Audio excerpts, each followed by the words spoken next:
Hello everyone, welcome back to more Final Fantasy XIII-2. And to begin this episode, we mess around with the Crystarium. Now I know I said before that I may do things, and not show my full leveling up in the videos, but I think it's probably a bit more confusing to do it any other way, so maybe I'll just show you my Crystarium upgrading stuff. Hopefully it never takes all that long, no more than a few minutes really. Once you also upgrade your monsters as well, which is probably the longest bit anyway. But here I'm still focusing on our Ravager for Sarah and our Crystarium expanded. So now we get to learn a few more things. We can choose what we want to do. We can learn some bonus boosts for our classes. We can unlock the Saboteur role for Sarah. We can increase her ATB gauge and increase her accessory capacity. Out of all of this, really the one that really struck me the most interesting was the increase in ATB gauge. Saboteur role, not really. Not at this moment at least. The bonus boosts for the classes I already have were interesting, definitely. But the accessory capacity was also not that interesting because all these accessories still cost way a lot. So even if I had added 20 more, units, I'd have 70 overall, and I'd still only be wearing like one accessory, really. So that was kind of pointless. So I went for the ATB gauge. And we're still leveling up. This time we're doing Null, and him I'm going to be focusing on Commando more than anything, and then probably with a somewhat more balanced approach to Ravager and Sentinel. Definitely want some, because I'm not 100% sure what differences Noel and Sarah will get in their classes. So, they might have different abilities in Commando and Ravager and so on. But we also expand the Crystarium for Noel. Now he also has some interesting bonus boosts for Com and Sentinel, which is again decent. You can also unlock Synergist and increase the ATB gauge as well, and accessory capacity. Now again, the accessory capacity isn't really interesting to me. So my main choices here were Synergist and the ATB gauge.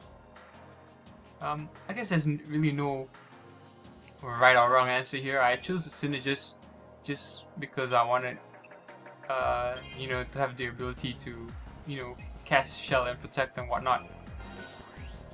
And I thought having it would be decent. But, getting the ATB gauge, another increase in the ATB gauge wouldn't have been that bad either. Because if you think about it, one Protect and one Shell takes up 2 ATB slots.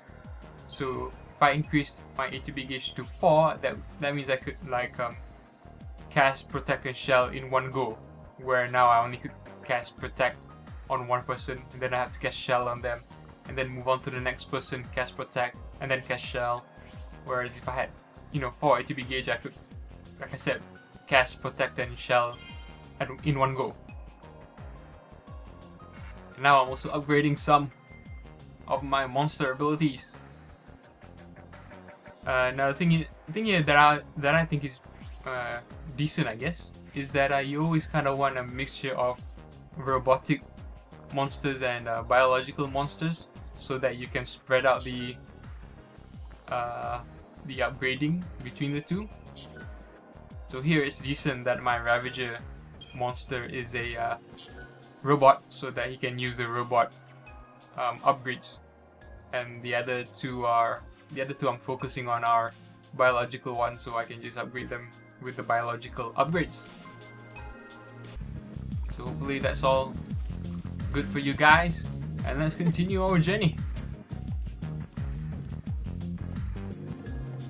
So if you remember in the last episode, we got the capsule stuff from the quest. We did that, and that should be fine now. Paradox effect has been messing with our supplies. Could be, could be. So we go into this area now and let's see if there's anything special here. This is a similar enemy that we've seen before, so let's skip it. But we do get the Hoplite crystal, so that's decent. Hoplite's a commando, so really it's up to you if you want to use him over another commando. I think different monsters get different abilities, so that's interesting as well.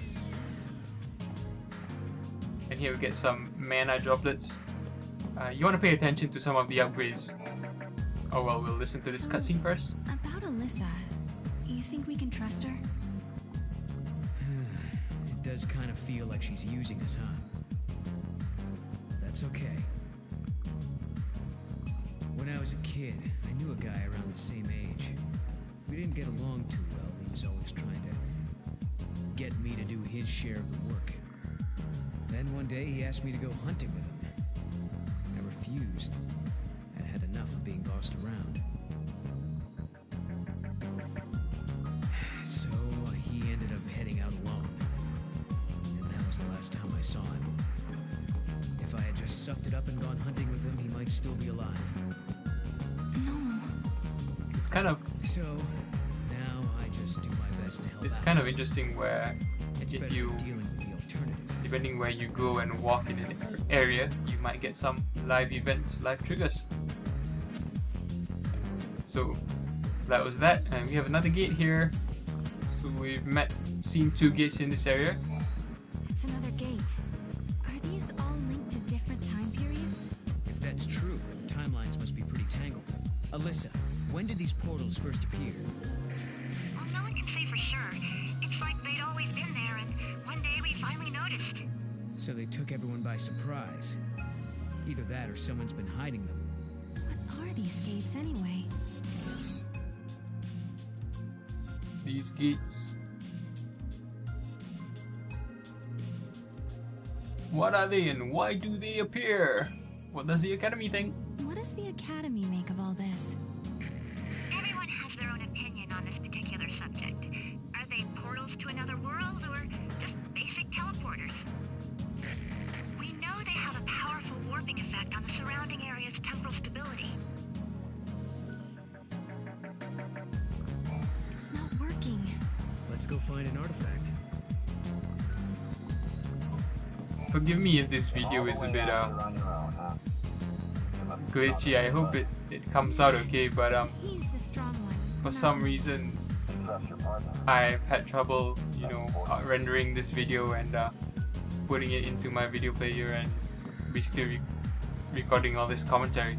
I'm not sure why, but hopefully all that gets ironed out and If a gate leads to another we get a world, decent does product. that mean there's another me somewhere in that world? I think about it sometimes. Yeah, Alyssa's going on about something. But anyway, in that area actually, where we were talking about that gate, kind of opposite to it, if you were looking in the background, you could also see another gate. So there's actually 3 gates here in Bresha Ruins, or this time period at least. I didn't point it out, but it's there. Before I wake up. You would have seen it, I guess, if you're looking in the background.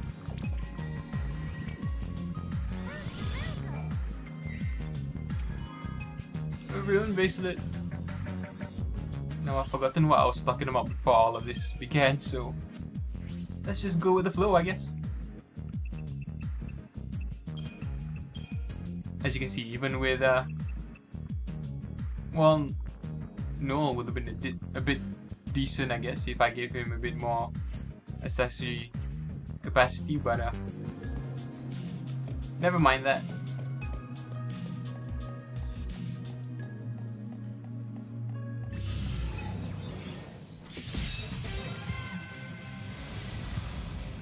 So this I'm showing just because I think this is a different enemy, the Wassup Knight, who's actually pretty strong, I guess. This is a feral link.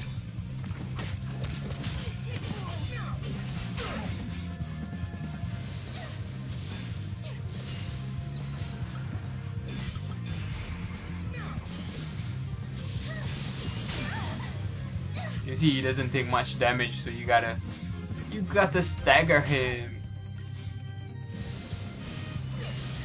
He also has a sort of area of effect attack, which can hit all of you. Oh, that was pretty quick once he was staggered. Oh, no crystal. But anyway, let's get out of this area. So that's just a connection back to that earlier camp where all the you can see basically by the map there. It's basically a shortcut. There's nothing there, I don't think. So let's continue. And we have a live event. Whoa, and is that Atlas? Atlas trying to make a statement. It's Atlas!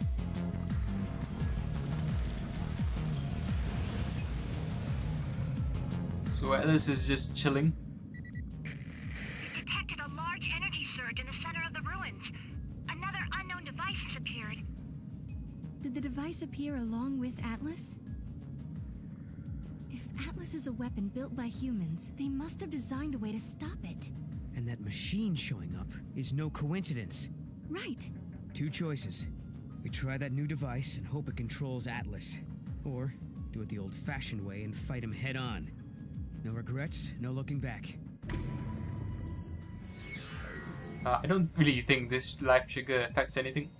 Like even if you choose, I chose live in the moment. I'm all for living in the moment. I'm with you. No And regrets. fighting him head on. But even if you don't do it that way, I don't think it matters. But the reason I wanted to fight him head on was because in the demo I did it. I did the machine theme. Got all that done and weakened Atlas and then fought him. So, and that's pretty easy really. So easy. So this time I'm gonna try and see if I can face him head on. Just to see what it's like. But that won't be in this episode unfortunately. That will hopefully be in the next episode. Found the capsule in the ruins. Well, I guess that ruled out that then. Yay, more Ghast greens!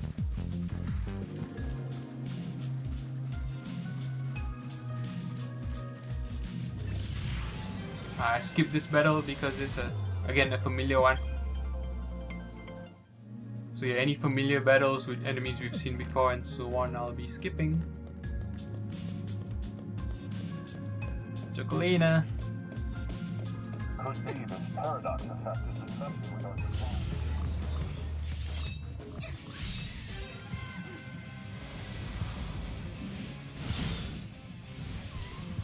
I guess I could have skipped this one, but let's just keep it in for now. Again, we get to see the pulse work knight in action.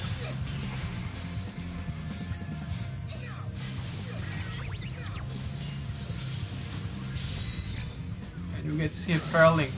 Yeah, I'm not sure if I've shown this one before, so the little Zwerg trying so hard. Bro, he's almost, yeah, he's dead.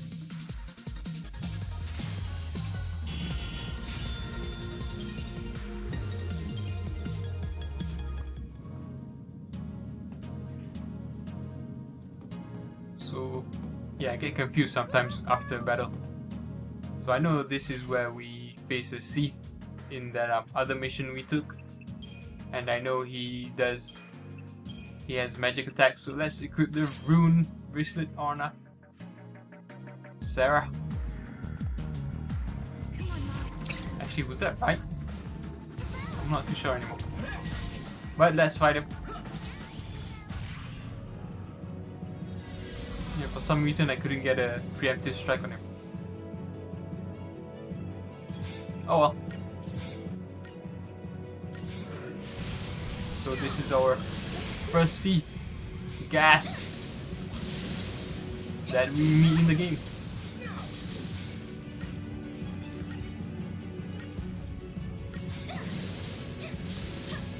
Now I'm just using auto battle, but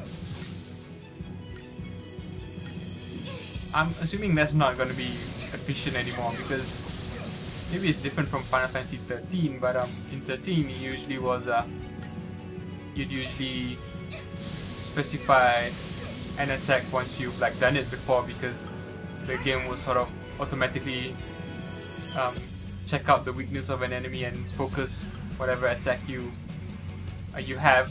So if he's weak to fire, you just focus on fire. But we seem to be doing everything. So unless this enemy doesn't have a weakness, elemental weakness, and maybe I need to be more focused on that.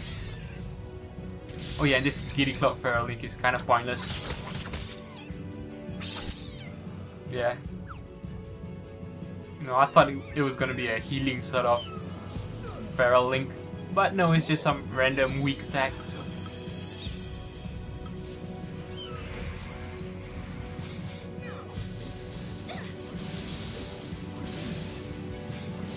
We've almost got him staggered. Yeah, the other thing with, I guess the downside of having 4 ATB gauge slots is that it takes longer for it to recharge. That was too close. But we did it. Bit, yeah, longer than we should have. Okay. My bad. We didn't get a preemptive strike. Kupo indeed. Let's check out this item. Star Pendant, which I believe is for what do you call it? Poison? Yeah, let's equip the black belt back again, and let's check out this paradigm stuff one more time to see if it's all that great.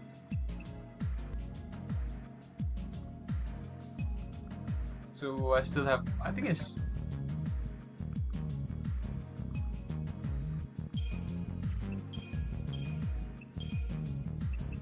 it'd be nice to have a synergistic effect, although Noah's abilities aren't all that great. I don't think he doesn't learn haste early on, which is annoying. Hopefully that's not Sarah's ability to learn early on, because that would have been really annoying. But yeah, here I'm just, you know, deciding which role to pick for the monsters, which will be better suited for battle.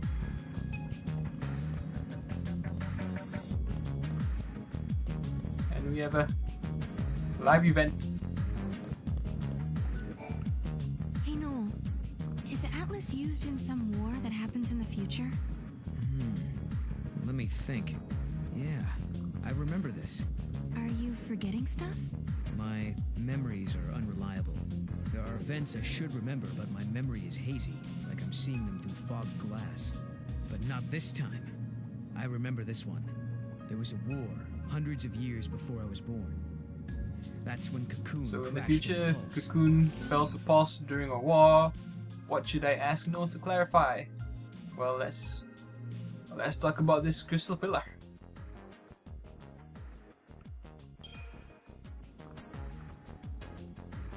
But what happens to Cocoon's pillar? What happens to Lightning and the others? They say the pillar crumbled. In my age, there's nothing left but crystal sand. If we travel to the future, maybe we can stop it. Who's to say what's possible? That could be the reason we're here in the first So place. interesting there. I guess just a bit more detail about how or why Cocoon isn't there anymore in the future. So I know going straight ahead here we'll go to that weapon or item that can weaken Atlas or can control Atlas, I guess. So since I want to try and take on Atlas first, I'm gonna be just going straight down this way. Get an item. And these things are adornments, and they're not really all that useful. They're just stuff to put on monsters, really. Kind of weird, but they're there, I guess.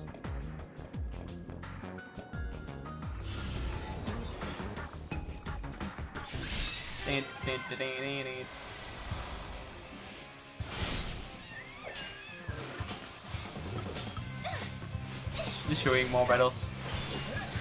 I know some episodes there won't be a lot of battles, so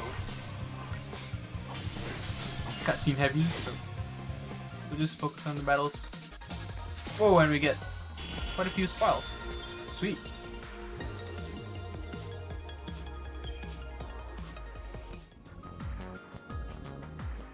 The reports say you handled that thief in the ruins. And we meet Atlas again. This time at full strength. I think I ran away from this one.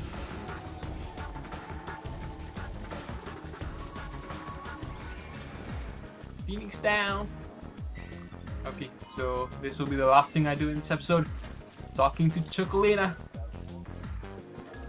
If it's the giant you want to take down, then So I'm just take a gonna look buy around. some stuff from her. I want to buy a wound potion in the first place because I know Atlas can wound you. And that's an annoying status effect to have, I guess.